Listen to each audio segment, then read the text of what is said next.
கிருஷ்ணகிரியில் காலி மது பாட்டில் திரும்ப பெறும் திட்டத்தை டாஸ்மாக் ஊழியர்கள் மீது திணிப்பதை கைவிடக் கோரி டாஸ்மாக் சங்கங்களின் கூட்டு நடவடிக்கை குழு சார்பில் ஆர்ப்பாட்டம் நடைபெற்றது.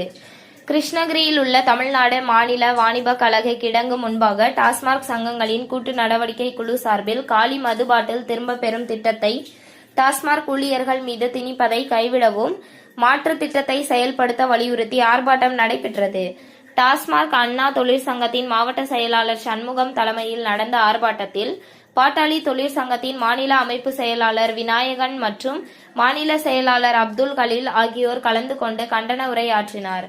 மேலும் இந்த ஆர்ப்பாட்டத்தில் காலி மது பாட்டில் திரும்ப பெறும் திட்டத்திற்கு முறையான செயல்முறையினை டாஸ்மாக் நிர்வாகம் உருவாக்காமல் கடை ஊழியர்களிடம் திணித்துள்ளதாகவும், வேலை பளுவினால் கடுமையான பாதிக்கப்பட்டுள்ள டாஸ்மாக் ஊழியர்களுக்கு இது மேலும் கூடுதலான வேலை பளு திணிப்பதாகவும், மது பாட்டிலுக்கான தொகையோடு வசூலிக்கப்படும் ரூபாய் 10 திரும்பி வராத பாட்டிலுக்கான தொகையையும் டாஸ்மாக் எடுத்துக் கொள்கிறது.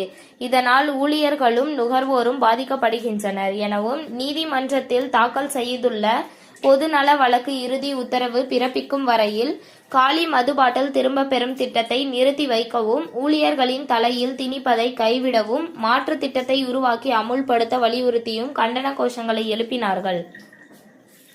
உங்கள் தேடல் நியூஸ் சேனலை லைக் பண்ணுங்க, ஷேர் பண்ணுங்க, கமெண்ட் பண்ணுங்க, ஆல் பெல் பட்டனை கிளிக் பண்ணுங்க, மறக்காம சப்ஸ்கிரைப் பண்ணுங்க.